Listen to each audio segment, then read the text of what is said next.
राधे राधे मित्रों, मैं रवि कुमार आज निकल पड़ा हूँ एक रहस्यमय घटना की तलाश में।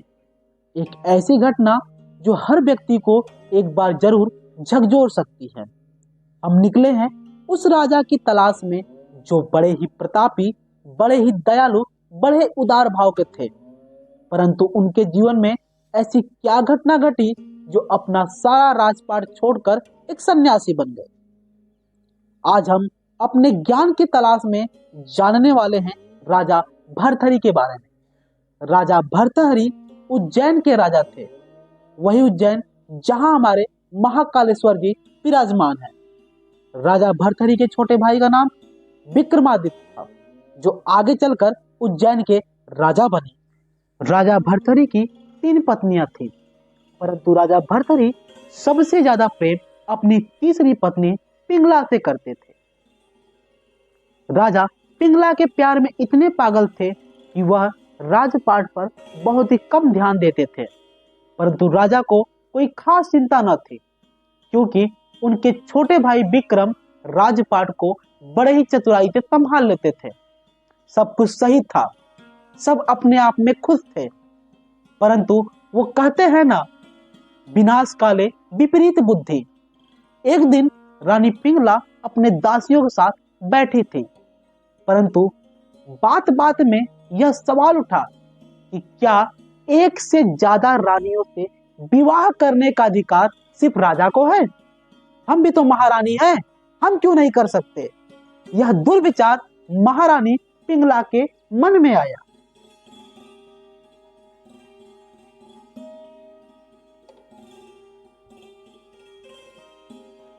एक दिन दूसरे राज्य से निकाला हुआ व्यक्ति अश्वसेन उज्जैन नगरी में आ गया। महारानी की नजर अश्वसेन पर पड़ी और वो मन ही मन अश्वसेन को पसंद करने लगी। महारानी के आदेशानुसार दासी अश्वसेन को महल में ले आई और घोड़े के अस्तबल में घोड़ों की देखभाल करने के लिए काम लगवा दी। कई दिन बीते और रानी पिंगला अश्वसेन को प्रेम करने के लिए कहती तो अश्वसेन मना कर देता, परंतु महारानी के डराने व धमकाने से अश्वसेन प्रेम के लिए राजी हो गया। पिंगला व अश्वसेन का प्रेम प्रसंग यूं ही चलता रहा। कई दिन बीते, महल में एक ब्राह्मण आए जो कई सालों से तपस्या करके भगवान भोलेनाथ को प्रसन्न किए थे। तो उनको भगवान के द्वारा एक अमर फल की प्राप्ति हुई थी। ब्राह्मण देवता उस अमर फल को ले जाकर राजा को देते हैं और कहते हैं, महाराज, मैं तो एक गरीब ब्राह्मण हूँ, भला मैं इस फल का क्या करूं? आप हमारे राजा हैं, यह फल आप ही स्वीकार करें। महाराज पूछते हैं, ये क्या है ब्राह्मण देवता? तो ब्राह्मण बोलते हैं, महाराज, यह अमर फल है, जो इसे खाएगा वह सदा के लिए अमर हो जाएगा। राजा खुशी खुशी फल को ग्रहण कर लेते हैं और ब्राह्मण को धन देने का आदेश देते हैं और ब्राह्मण धन प्राप्त करके अपने घर के लिए वापस चले जाते हैं। राजा सोचे कि अगर यह सचमुच में अमर फल है तो इसे मुझे नहीं बल्कि पिंगला को खिलाना चाहिए। राजा वह फल पिंगला को दे देते हैं। अब महारानी पिंगला करती थी अश्वसेन से प्रेम, तो रानी ने निर्णय लिया कि यह फल अश्वसेन को दे देती हूँ और महाराज से झूठ बोल दूंगी कि यह फल मैंने खा लिया। अगले दिन रानी पिंगला फल अश्वसेन को ले जाकर दे देती हैं और उसे इस फल के बारे में बताती हैं और बोलती हैं, आप इसे खाकर अमर हो जाइए। राज्य में एक नर्तकी थी जो राज्य दरबार में नृत्य किया करती थी। अश्वसेन वह फल ले जाकर नर्तकी को दे देते हैं, क्योंकि अश्वसेन उस नर्तकी से प्रेम करते थे और उनको इस फल के बारे में बताते हैं कि प्रिय, यह एक अमर फल है, जो इस फल को खाएगा वह सदा के लिए अमर हो जाएगा। और यह बोलकर वह फल नर्तकी को दे देते हैं। इधर महारानी पिंगला का प्रेम अश्वसेन के लिए दिन प्रतिदिन बढ़ता ही जा रहा था। महारानी जब भी अश्वसेन से मिलती तो उन्हें कीमती हीरे और मोती के उपहार देती। ये सब देखकर अश्वसेन के मन में लालच आ गई कि क्यों ना मैं ही उज्जैन नगरी का राजा बन जाऊं। पर उन्हें ये बात पता थी कि जब तक राज्य में विक्रमादित्य हैं, उनका यह विचार कभी सफल नहीं हो पाएगा। तो अश्वसेन ने पिंगला से कहा, जब तक विक्रमादित्य राज्य में है मैं आपसे प्रेम नहीं कर सकता, क्योंकि कहीं ना कहीं विक्रमादित्य को हमारे प्रेम के बारे में पता लग चुका है। अगले ही दिन महारानी पिंगला ने नगर से एक साहूकार को बुलवाया और उसे कुछ धन देकर राज्यसभा में विक्रमादित्य के ऊपर झूठा आरोप लगाने को कहा। रानी के आदेशानुसार साहूकार ने विक्रमादित्य के ऊपर झूठा आरोप लगाया कि विक्रमादित्य ने उनकी पुत्री के साथ जबरदस्ती करने का साहस किया और साथ ही साथ उनके इज्जत के साथ खिलवाड़ किया। विक्रमादित्य के पैरों तले मानो जमीन ही खिसक गई हो। परंतु आग में घी डालने का काम तो पिंगला ने किया। पिंगला ने भी इस मौके का फायदा उठाया और विक्रमादित्य के ऊपर एक से बढ़ के एक आरोप लगाया। जब महारानी पिंगला ने विक्रमादित्य के ऊपर आरोप लगाया तो महाराज ने तुरंत विक्रमादित्य को नगर छोड़कर जाने का आदेश दे दिया और कहा कि विक्रम, आज के बाद तुम इस नगर में वापस मत आना और आज के बाद मेरा कोई दूसरा भाई भी नहीं रहेगा। बड़े भाई की आज्ञा मानकर विक्रमादित्य नगर से बाहर चले गए और वो दूसरे राज्य में बसकर एक आम आदमी सा जीवन व्यतीत करने लगे। अब इधर अश्वसेन धीरे धीरे पिंगला को अपने प्रेम जाल में फांसता चला जा रहा था। वो जो चाहता वो सारे कार्य पिंगला से करवाता, चाहे उसे धन मांगना हो या फिर विक्रमादित्य को राज्य से बाहर निकलवाना हो। परंतु कहते हैं ना, झूठ कितना ही बलवान हो परंतु वो सच को कभी दबा नहीं सकता। चक्र चला और एक दिन नर्तकी राजा के दरबार में नृत्य करने आई। नृत्य के पश्चात राजा से बोली, महाराज, मैं आपको एक उपहार भेंट स्वरूप देना चाहती हूँ। ये लीजिए महाराज, यह कोई ऐसा वैसा फल नहीं है, यह अमर फल है। जो इसे खाएगा वह सदा के लिए अमर हो जाएगा। राजा तो फल को देखकर चौंक ही गए, परंतु उन्होंने सब्र के साथ काम लिया। बड़े ही शालीनता से पूछा, यह फल तुमको किसने दिया? तो नर्तकी ने कहा, महाराज, यह फल मेरे प्रेमी अश्वसेन ने मुझे दिया। यह सारा खेल देखकर महाराज अत्यंत क्रोधित हुए।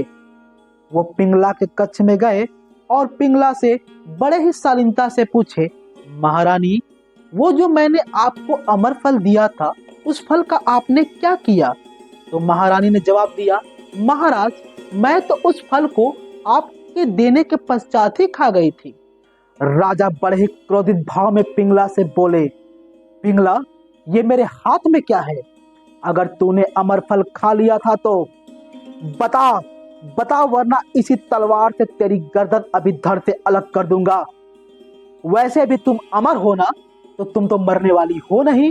बता बता पिंगला, बता।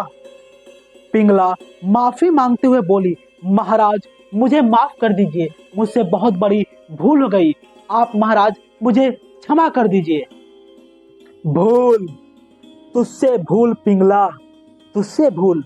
अरे तू तो वो नागिन है जिसने सपेरे को ही डस लिया।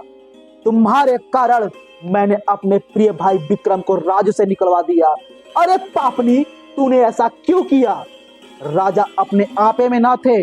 वो पिंगला को बहुत खरी खोटी सुनाई और अश्वसेन को काल कोठरी में बंद करने की सजा सुनाई और मंत्री और सैनिकों का आदेश दिया, जाओ कहीं से भी विक्रमादित्य को ढूंढ के लाओ।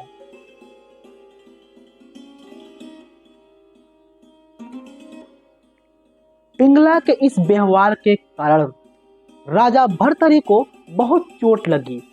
अब उन्होंने यह निर्णय लिया कि वे सारा राजपाट छोड़कर सन्यासी बन जाएंगे। उधर सैनिक व मंत्री विक्रमादित्य का पता लगाकर उनको सारी बात बताई। तो बड़े भाई को तकलीफ में देखकर विक्रमादित्य तुरंत राजभवन वापस आ गए और जब आए तो उन्होंने देखा कि राजा भर्तहरि सन्यासी का वेश धारण कर लिए थे। राजा भर्तहरि विक्रमादित्य से माफी मांगी। उन्होंने कहा, मेरे भाई विक्रम, मुझे माफ कर दो। मैंने अपनी पत्नी पिंगला के कारण तुम्हें देश निकाला कर दिया। हे मेरे भाई, मुझे माफ कर दो। राजा भर्तहरि विक्रमादित्य को सारा राजपाट सौंपकर वन को चले गए। विक्रमादित्य ने अपने बड़े भाई भर्तहरि को बहुत रोका, परंतु वो रुके नहीं। अब राजा भर्तहरि, जो अब राजा नहीं रहे, वह गोरखनाथ के दरबार में गए और उनसे बोला, भगवान, मैं भी जोग धारण करना चाहता हूँ। तो गुरु गोरखनाथ बोले, राजन, जोग की डगर इतनी आसान नहीं। आप राजा हैं, आपको राजशाही सुख वैभव की आदत है। आप कहाँ जोग धारण कर पाओगे? जाओ राजन, जाओ, महल लौट जाओ। परंतु राजा का मन बिल्कुल नहीं था महल की तरफ जाने का। जैसे तैसे करके वो गोरखनाथ को राजी कर लेते हैं। गुरु गोरखनाथ जी ने कहा, राजन, जोग धारण करने की एक परीक्षा होती है। अगर उस परीक्षा में आप सफल हो जाएंगे तभी आप जोग धारण कर सकते हैं। राजन ने कहा, भगवान, बताइए मुझे वो कौन सी परीक्षा है? गोरखनाथ जी कहते हैं, राजन, तुम्हें अपनी पत्नी पिंगला के पास जाना है और उनसे भिक्षा मांगना है। परंतु याद रखना, भिक्षा मांगते वक्त तुमको अपनी पत्नी पिंगला को माँ कह के बुलाना है कि माँ भिक्षा दो। इधर राजा भर्तहरि, जो पूरी तरीके से निर्णय ले चुके थे कि मुझे जोग धारण करना है, वह अपने नगरी उज्जैन पहुंचे और वहां पिंगला से बोले, माता पिंगला, मुझे भिक्षा दो। तेरे द्वार पे जोगी आया है, क्या अभी इस जोगी को निराश करोगी माता? पिंगला जब देखे कि महाराज साधु का वेश बनाए हुए हैं, तो पिंगला के जैसे तन बदन पे मानो सांप लौट रहा हो। पिंगला रोने लगी और राजा से कहा, राजा, ये आप क्या कर लिए? परंतु राजा भर्तहरि बोले, हे माँ, तेरे द्वार पे जोगी आया है, जोगी को भिक्षा नहीं दोगी माँ? राजा भर्तहरि ने अपनी पत्नी पिंगला को माँ कह के उनसे भिक्षा प्राप्त की। इस प्रकार एक राजा सब कुछ छोड़कर सन्यासी बन गए। ये थी अमर फल की कहानी। आज के इस ज्ञान की तलाश में हम लोग तलाशे कि कभी भी किसी इंसान को धोखा नहीं देना चाहिए, खासकर जब वो इंसान अपना हो। कहानी कैसे लगी हमें जरूर कमेंट करके बताएं। मिलते हैं अपने अगले नए ज्ञान की तलाश में। तब तक के लिए आपसे श्री राधे राधे।